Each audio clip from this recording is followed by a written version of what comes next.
को क्यों बचा रही हो तुम ऐमन? कल तक मैं और मेरे बाबा तमाशा बने हुए थे। मुझे आज कुदरत के फैसले पर हैरानी हो रही है। आज तो कहानी ने रुख ही मोड़ लिया।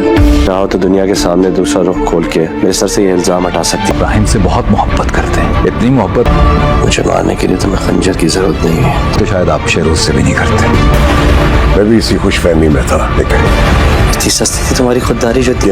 हकीकत उसके कुछ बरक्स है। मुझे याद आ रहा है, मुझे सब याद आ रहा है।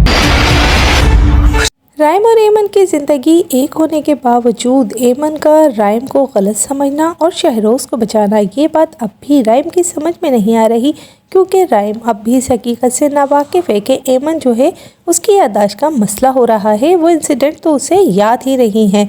अब जब शहरोज़ के लिए बहुत ज़्यादा चीखने चिल्लाने लगता है राइम एमन पर, तब एमन को हल्का हल्का याद आने लगता है कि उस रात आखिर हुआ क्या था, जिसकी वजह से राइम भी काफ़ी ज़्यादा हैरत का शिकार होता है कि एमन को तो कुछ याद ही नहीं है।